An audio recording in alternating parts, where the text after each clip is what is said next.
మనకి ఇచ్చిన హక్కులు ఏంటి, దానివల్ల మనం అందరం ఎక్కడున్నాం అనేది ఒకసారి చూసుకుంటే ఇంతకుముందు మాట్లాడిన కొంతమంది కూడా మీకు చెప్పుకుంటారు. ఇది ప్రపంచంలోనే అతిపెద్ద లిఖిత రాజ్యాంగం. సో దీనికి 283 మంది సభ్యులు పనిచేశారు రాజ్యాంగ రచనా సంఘంలో. అలాగే 2 సంవత్సరాలు 11 నెలల పాటు దీని రచనా కార్యక్రమం జరిగింది. దీనంతా కూడా ఒక హీలియం బాక్సెస్లో పెట్టి పార్లమెంట్ మ్యూజియంలో పెట్టారు. ఎలాంటి విశేషాలన్నీ మీకు ఎవరో కూడా చెప్పాను. అయితే మనం గమనించాల్సింది ఏంటంటే రాజ్యాంగంలో రాసే అవకాశం ఆ రోజు అంబేద్కర్ గారికి రావడం అనేది మనందరూ ఎంతో అదృష్టం. ఆయన కనుక రాజ్యాంగంలో రాకుండా వేరే ఎవరో రాస్తే అనుకోవాలి. రాజ్యాంగం రాసిన ఆయనకి అసలు హక్కు లేకపోవటం అంటే ఏంటి, దానివల్ల నా వాడు ఎలా ఎంత బాధపడుతున్నారు అనేది తెలిసిన వ్యక్తి కనుక ఆయన జాగ్రత్తగా ప్రాథమిక హక్కుల్ని ఎవరు కూడా వైలేట్ చేయడానికి లేని విధంగా రాశారు. అదేవిధంగా ఆ రైట్ కనుక వైలేట్ అయితే దాన్ని ఎట్లా రెస్టోర్ చేసుకోవచ్చు, what is the constitutional remedy expression. రెండవ స్టేజ్ ఏంటంటే ఆ రైట్ని నువ్వు ఎన్ఫోర్స్ చేసుకోగలరా. మొదటి స్టేజ్లో ఓకే నువ్వు రాసుకోవచ్చు అన్నారు, నువ్వు మాట్లాడుకోవచ్చు అన్నారు. కానీ నేను మాట్లాడిన మాట 10 మందికి వినపడాలి అని అంటే దీనికి మైక్ ఉండాలి కదా, దీనికి ఎలక్ట్రిసిటీ ఉండాలి, దానికి కొంత ఖర్చు అవుతుంది. ఇలా అందరినీ తీసుకొని కూర్చోబెట్టాలంటే కొన్ని చేసే అవసరం ఉంటాయి, వాటికి ఖర్చు అవుతుంది, క్యాన్లు పెట్టాలి. ఇదంతా చేస్తేనే కదా నా ఫ్రీడమ్ ఆఫ్ స్పీచ్ అనేది నాకు వచ్చేది. వచ్చిన ఫ్రీడమ్ ఆఫ్ స్పీచ్ ఇచ్చి మైక్ లేకుండా మాట్లాడమంటే ఎంతమంది మాట్లాడతాం. సో రైట్స్ అయితే వచ్చినాయి, కానీ వాటిని ఎన్ఫోర్స్ చేసుకోవడానికి కావాల్సినటువంటి ఫైనాన్షియల్ మెకానిజం, ఆర్థిక శక్తి ఏదైతే ఉందో అది మనకి ఇప్పటి వరకు రాలేదు. ఇది చాలా సింపుల్గా ప్రూవ్ చేయొచ్చు. ఇది చాలా చోట్ల అడుగుతూ ఉంటారు, మీలో ఎంతమందికి ఆడి కావాలి అని. అంటే పేర్లను వినుంటారు కదా, ఆడి ఏది ఒక 4 చక్రాలు 5 చక్రాలు ఉంటుంది దానికి సింబల్. సో మనం ఇంకా అంటే మనం ఆ హక్కుల్ని పొందామనే ఆనందంలో ఉన్నాం తప్ప వాటి నుంచి ఒక అడుగు కూడా ముందుకు వెళ్ళలేదని చెప్పుకోవడానికి ఉదాహరణ ఉంటుంది. అందరూ టీవీ చూస్తాం కదా, టీవీ న్యూస్ అవన్నీ చూస్తాం. ఎంతమంది గడుగులు ఈ రోజున టీవీ ఛానల్స్ ఓనర్స్గా ఉన్నారు? అందరూ పేపర్ చదువుతారు, రోజు 5 రూపాయలు. ఎంతమంది గడుగులకి ఈరోజు పేపర్లు ఉన్నాయి? దళితుల కోసం మాత్రమే రాసే పేపర్ లేకపోయినా దళితుల ఓనర్గా ఉన్న పేపర్లో దాని గురించి కనీసం దళితుల గురించి మాట్లాడాలి ఎవరు లేదు. అంటే స్వాతంత్రం వచ్చి ఇంతకాలం వేసినా కానీ ఆ ప్రాథమిక హక్కుల దగ్గర ఆగిపోయిన తప్ప ఆ తర్వాత స్టేజ్కి రాలి. అంటే పిల్లవాడు పుట్టినప్పుడు ముందు దానికి వీడి వాడిని బ్యాంక్ వాడి చుట్టూ తిరిగి వాళ్ళు ఈఎంఐ కట్టలేదు, ఏదో క్రెడిట్ కార్డు ఇస్తాడు అది కట్టలేదని దానికి పోవడం, ఇంటికి లోన్ ఇస్తాడు ఇది కట్టలేదని దానికి పోవడం, ఈ గొడవతోనే సరిపోతుంది. ఎంగలాండ్ ఎక్కడ.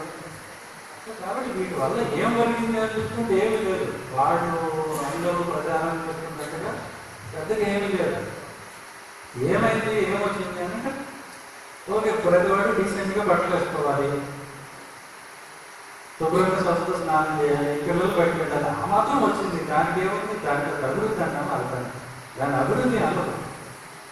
అది బేసిక్ డిగ్నిటీ ఆఫ్ లివింగ్ వచ్చిందన్న.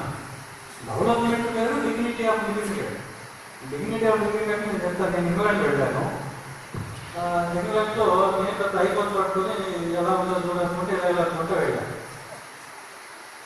వెళ్ళి అక్కడ ఒక జనరల్గా అక్కడ డబ్బులు ఎక్కువ ట్యాక్సీలో ఎక్కువ బస్సులో వెళ్ళిపోతాను. అక్కడ ఇక్కడే తేవడానికి చూస్తాడు కానీ అక్కడే ఉంది.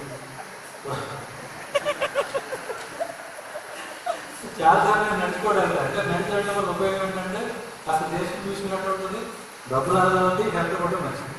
3 ప్రయోజనాలు ఉన్నాయని మేము నడిచి వెళ్ళిపోతాం. సో ఒకసారి అత్యవసరంగా రైల్వే స్టేషన్ వెళ్ళాలని వచ్చి ట్యాక్సీ అయిపోయింది. చూస్తే అయిపోదు, ట్యాక్సీ డ్రైవర్ దగ్గర అయిపోదు. నేను గొప్ప నా ఫోన్ తీసి లోపల పెట్టి దానికి ప్రతిభని పేరు పెట్టారు. అదే మన అందరికి తెలిసిన ఉంటుంది, డ్రామాలో జయరాజు గారు. ఆయన పద్యం పాడితే అసలు అందరూ ఆగిపోయి చూసేవాడు. అసలు ఆ నాటక రంగం, మన కథలు చెప్పడం, ఫీల్డ్ ఆఫ్ ఆర్ట్ అనేది it is exclusive domain of girls. దాని నుంచి తీసేసి ఏదో పిచ్చి పిచ్చి అన్నీ తీసుకొచ్చి ముక్కు సరిగా ఉంటుంది, ముక్కు సరిగా ఉంటుంది, ముక్కు సరిగా ఉంటుంది, ముక్కు సరిగా ఉంటుంది, వాడు వాడే చేస్తాడు. ఏం చేస్తా చచ్చినట్టు చూడాలి. మొత్తం అన్ని హాళ్ళలో ఒకటే సినిమా నడుస్తూ ఉంటుంది. ఏం చేస్తాం మరి? అంటే ఇక్కడ దళితుడు ఆ మాత్రం ఉన్నవాడు లేదా అని నేను అడుగుతున్నాను. ఇదేనా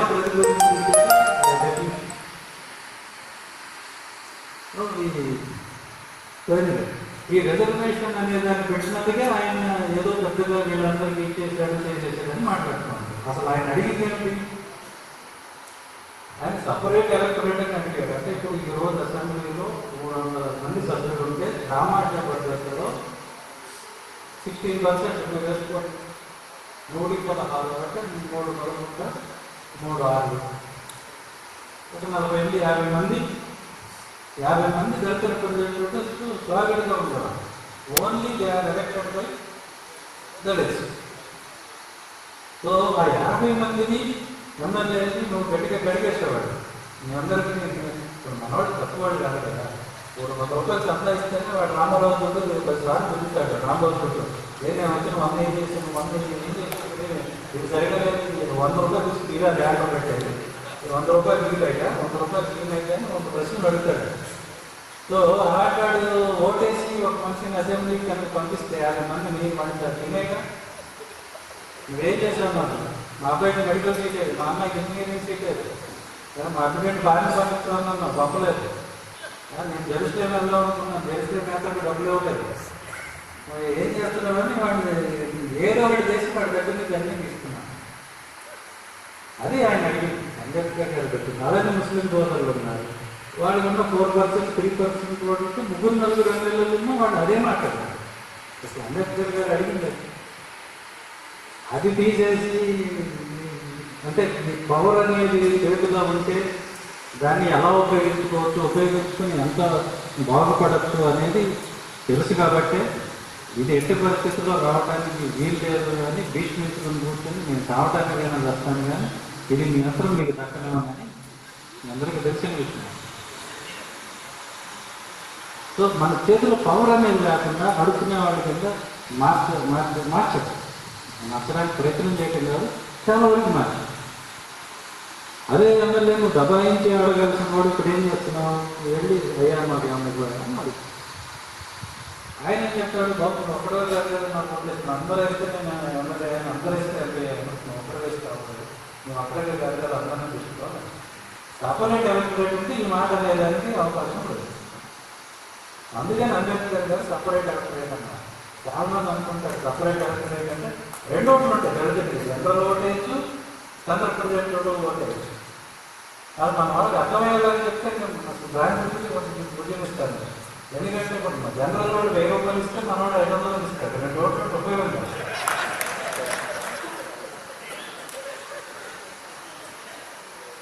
సో ఇది ఇంకా అర్థం కాక మనకి ఏం కావాలి, మనకి ఏం డిమాండ్ చేయాలి, మనం ఏం అడగాలి అనేది మనకు అర్థం కాక రిజర్వేషన్ వచ్చేసింది. రిజర్వేషన్ వల్ల చాలా బాగుంటుంది, అదొక గిల్టీ ఫీలింగ్. మా అబ్బాయికి రిజర్వేషన్ వాడుతుంది, ఏం బాగుంది దాని చేసింది ఏమన్నా వాడేమన్నా ఆ రిజర్వేషన్ వాడి రూపాయలు గవర్నమెంట్ తీసి పట్టేది 1000 రూపాయలు రద్దు చేస్తారా? కొత్తగా 700 నోటు పెడతారు. ఏమున్నాయా గవర్నమెంట్? ఏం లేదు, ఏమి లేదు దానికి కూడా మనకి పెద్ద రద్దాలు వదిలేయండి. ఏదో మనకు ఏదో వచ్చేసింది, ఏం రాలేదు, ఇంకా రావాల్సింది ఏమి రాలేదు. ఈ దేశ పౌరులుగా, ఈ దేశంలో ఉంటున్న ప్రజలుగా మనకి ఉన్న ప్రతి హక్కుని మనం అడగచ్చు. హక్కు అడగడం తప్పని పోతున్నాం. అతని హక్కు, ఈ రైట్, దేశంలో పుట్టినందుకు నాకు మంచి ఉద్యోగం కావాలి, మంచి వ్యాపారం చేసుకోవాలి అని అడగడం నీ రైట్. ఆ హక్కుని ప్రొటెక్ట్ చేయడానికి బాబాసాహెబ్ అంబేద్కర్ రాజ్యాంగం రాశారు. అడగాలి. ఇప్పుడు కన్యాకుమారి నుంచి కలకత్తా వరకు కొన్ని వేల కిలోమీటర్ల రోడ్డు వేశాం. రోడ్డు వేసినప్పుడు ఆ రోడ్డు కాంట్రాక్ట్లో ఒక 16% దళితులకు ఇస్తే కనీసం ఒక 100 మంది దళిత మిలీనియర్స్ తయారయ్యేవాళ్ళు. అవరా వాడు ఒక 1000 మందికి ఉద్యోగాలు ఇస్తాడు. ఏమన్నాడు ఇది ఏం అడగాలో తెలియదు. అరే మరి గొప్పనాడు కాంట్రాక్ట్ కింద ఇచ్చిస్తే మనం రోడ్డు ఎలా వేస్తాం సార్, మన దగ్గర డబ్బులు ఎక్కడ అంటే ఇప్పుడు వేసిన వాళ్ళందరూ జిఎంఆర్ జీవీకి వీళ్ళందరూ సొంత డబ్బులు తెచ్చారు. ఆ రోడ్డు నాకు ఏదో ఆఫర్ ఉంటే నాకు ఇదిగో ఈ రోడ్డు వచ్చింది వైజాగ్ నుంచి శ్రీకాకుళం, దీనికి టోల్ ఇంత వస్తుంది, రోజుకి నెలకి ఇంత వస్తుంది, అది చూపిస్తే బ్యాంక్ కూడా 4-5 తిరుగుతూ ఉంటారు మన చుట్టూ. సార్ మేము లోన్ ఇస్తాం, మేము లోన్ ఇస్తాం. ఎందుకంటే ఇమ్మీడియట్గా రీపే అయిపోతూ ఉంటుంది లిక్విడ్గా. వాడు వచ్చి డబ్బులు ఇస్తాడు. నువ్వేంటి మీ ఇంట్లో డబ్బులు తేపడ ఆర్డర్ నీకు డబ్బు. రోడ్ వేయడానికి నువ్వు వేయాలి కానీ పూజ చేస్తావా, ఇది చట్టం వస్తావా?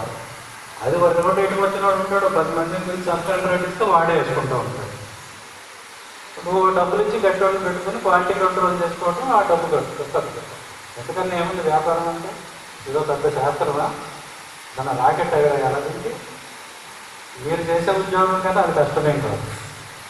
మీరు చేసే ఉద్యోగం చేయడానికి చాలా తెలివి కావాలి, చాలా తెలియాలి. ఎలక్ట్రికల్ డిపార్ట్మెంట్లో చేసేవాడికి సర్క్యూట్లు తెలియాలి, వోల్టేజ్ ఎంత ఇవ్వాలి, ఎక్కడ ఆపాలి, స్విచ్ ఎక్కడ పెట్టాలి, ఫ్యూజ్ ఎక్కడ పెట్టాలి, ఇవన్నీ తెలియాలి. వ్యాపారం చేయడానికి అన్నీ తెలియాలా? ఏం అవసరం లేదు. అందరూ చేసేది అదే. వ్యాపారం చేసేవాళ్ళు చదివేయటం మీరు చూడండి, వాళ్ళ ఐక్యూ ఇవ్వడం మీరు చూడండి, మీకన్నా చాలా తక్కువ ఉంటుంది. అది వాడికి నాలెడ్జ్ ఉంటుంది. నాలెడ్జ్ ఏంటంటే ఏమి తెస్తే ఏమి చూపిస్తే మనకి డబ్బులు వస్తాయి, పని ఎలా పూర్తి చేయాలి, ఈ 2 విషయాలు తెలుస్తాయి. ఈ 2 విషయాలు మనకి ఎందుకు తెలియవంటే మనం పుట్టిన దగ్గర నుంచి మనకి ఏం చెప్తారు, త్వరగా 5 నిమిషాలు సునీల్ గారు ఉన్నారు, ఆయన ఐపీఎస్ అయిపోయారు, నువ్వు కూడా ఐపీఎస్ అయిపోయావు. ఏమున్నాయా? వాడు అలాగే అలాగే నాశనం అయిపోతాడు. వాడు ఐపీఎస్ అయిపోయాడు, లేకపోతే అది ఆయన ఇంజనీర్ అయిపోయాడు, డాక్టర్ అయిపోయాడు, నువ్వు కూడా అయిపోయాడు. ఏంటి అయిపోయి చేసేది? అదే వాళ్ళు ఏం చెప్తారు, ఇదిగో మన మీ చిన్నారెడ్డి గారు, టీవీ రెడ్డి గారు ఆస్ట్రేలియాలో బొగ్గు గనులు ఉన్నారు, ఏదో ఇక్కడ ఈ రోడ్డు వేశారు, ఇట్లాంటివి వెంట పెరుగుతాడు. వాడు ఒక బొగ్గు గనులు అంటే ఇలా లాస్ వస్తుంది, దీంట్లో లాభం వస్తుంది. అదే జ్ఞానం వాడికి చిన్నప్పటి నుంచి చుట్టూ వినే మాటల వల్ల తెలుస్తుంది కాబట్టి ఆటోమేటిక్గా అతను బిజినెస్ మ్యాన్ అవుతున్నాడు. అంతే తప్ప దాంట్లో ఏదో పెద్ద గొప్ప విషయం లేదు, మరొకటి. మళ్ళీ మన వాళ్ళు ఎంత భయం ఏంటి, బిజినెస్ చేసి లాస్ వస్తే వాడు అడుగు తింటాడు. ఉద్యోగం అయితే ఏదో గొర్రెతోక పెద్దడా అన్నట్టు కాస్త తినడానికి ఉండడానికి ఇబ్బంది లేదు. ఎంతమంది బిజినెస్ మెన్ అడుగుతున్నారు చూపించడం. అన్ని మిస్కన్సెప్షన్స్, రాంగ్ పర్సెప్షన్స్. ఎప్పుడైనా దెబ్బతిన్న బిజినెస్ ఉంటుంది కానీ దెబ్బతిన్న బిజినెస్ మ్యాన్ ఉండడు. ఆ చిన్న విషయం కూడా మన కమ్యూనిటీకి తెలియదు. బిజినెస్ లాస్ అవుతుంది, బిజినెస్ మ్యాన్ ఎప్పుడు లాస్ కాదు. సత్యం కంపెనీ మూతపడింది. రామలింగరాజు గారు ఇప్పుడు ఏం చేస్తున్నారు మీకు తెలుసా? ఎవరికి తెలియదు. ఆయన ఇంకో కంపెనీ పెట్టాడు, బ్రహ్మాండం ఉంది. ఒక్కొక్కడికి 5 లక్షలు 10 లక్షలు జీతాలు ఇస్తున్నాడు. ఏం తెలియదు మనకి తెలిసింది ఏంటంటే పిఎఫ్ఏ ఎంత, ఇంక్రిమెంట్ ఎంత వచ్చింది, ఇప్పుడు ఈఎంఐ ఎంత కట్టాలి, కార్ లోన్ ఏంటి, హౌస్ లోన్ ఏంటి, ఇదే పిల్లలను కూడా అదే అలవాటు చేస్తాం. ఇది మనం మారాలా. డికి రవికుమార్ గారు అంటే నాకు అదే గౌరవం. వాళ్ళు ముందే ఆలోచించారు, ఒక బిజినెస్ ఫీల్డ్లోకి వెళ్ళారు. డెఫినెట్గా వాళ్ళు ప్రొడక్ట్ అవుతారు. అండ్ మోరోవర్ మీకు వ్యాపార రంగంలోకి వచ్చిన తర్వాత అధికారం విలువ తెలుస్తుంది. వాళ్ళే పొలిటికల్ చేంజ్ కోసం ట్రై చేస్తారు. మనకే పని ఉందండి, మనకి వచ్చే డబ్బులు ఎప్పుడైనా వస్తాయి. మనకి రాజకీయాలతో పని ఏంటి? మన జీతం ఎవరు వచ్చినా మన జీతం వస్తుంది, ఎవరు వచ్చినా మన పిఎఫ్ ఉంటుంది. మనకి రాజకీయ చైతన్యం ఉంటుంది, ఎట్టి పరిస్థితుల్లో ఉండదు, ఉండే అవకాశం లేదు. బిజినెస్ మ్యాన్కి తన బిజినెస్ గ్రో అవ్వాలంటే అధికారం ఎంత ముఖ్యమో అతనికి తెలుస్తుంది. కాబట్టి ఏదైనా కమ్యూనిటీ ముందు పొలిటికల్ కమ్యూనిటీగా మారే ముందు బిజినెస్ కమ్యూనిటీగా ఉంటుంది. అంతేగాని ఏకాఏకం ఉద్యోగాలు చేసుకున్న వాళ్ళు పాలకులుగా మారదు.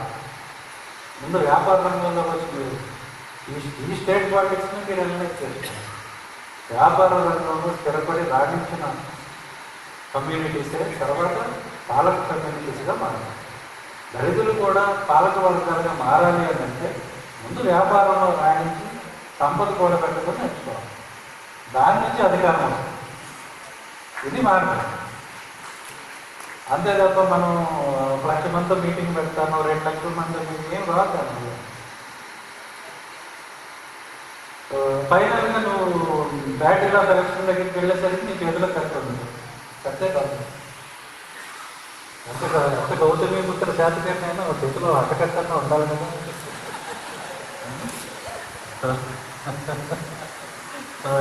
ఇదే అన్నమాట. అంతేగాని యుద్ధానికి కత్తి లేని మిత్రం మళ్ళీ రా అంటే బాగోదు కదా.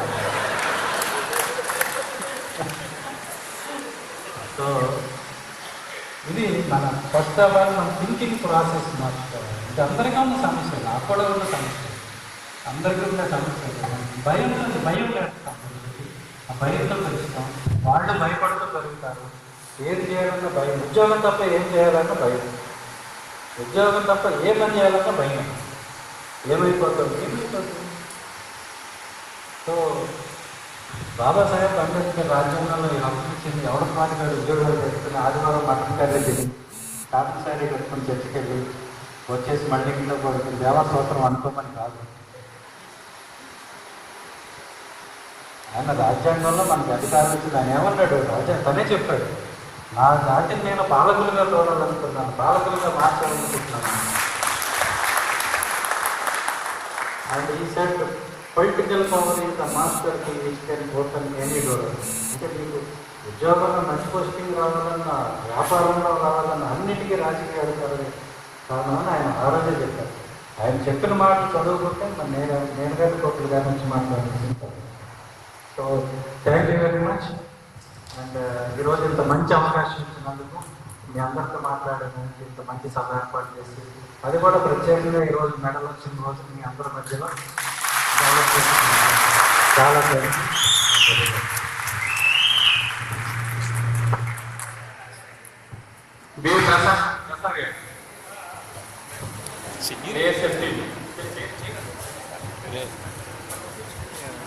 1 minute.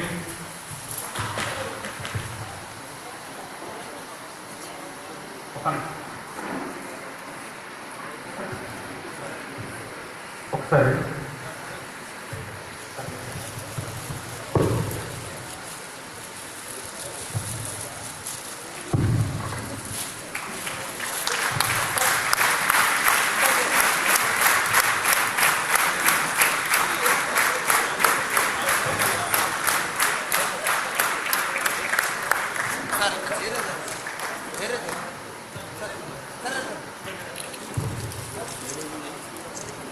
సార్ సైడ్ సార్ కొంచెం సైడ్ రామారావు. ఆయన చిన్ననాటి స్నేహితులు విశాఖపట్నం స్టీల్ ప్లాంట్లో ఉన్నారు. ఆ చిన్ననాటి స్నేహితులు వారి అభిమానాన్ని చూపిస్తున్నారు.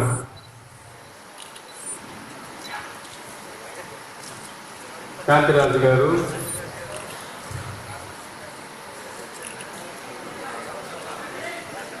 ఫొటోస్ తీసుకోవాలి. కొంచెం శ్రద్ధ వాళ్ళు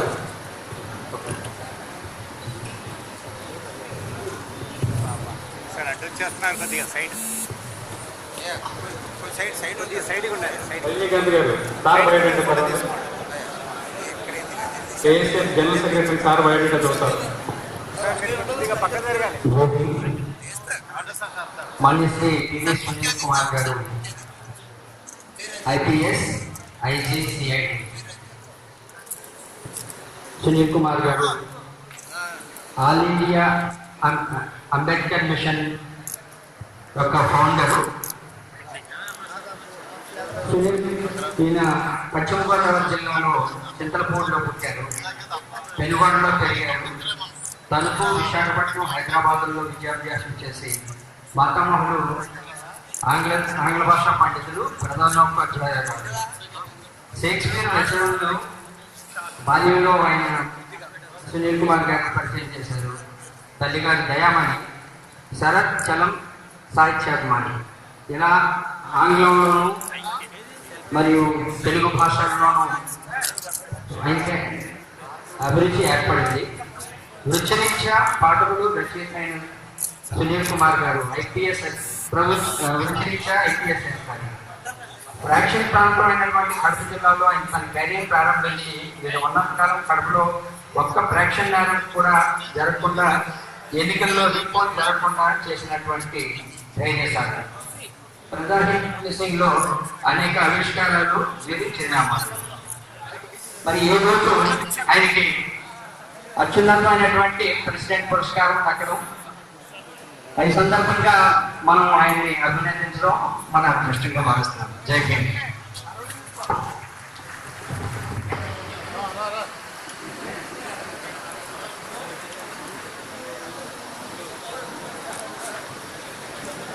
ప్రజాకవి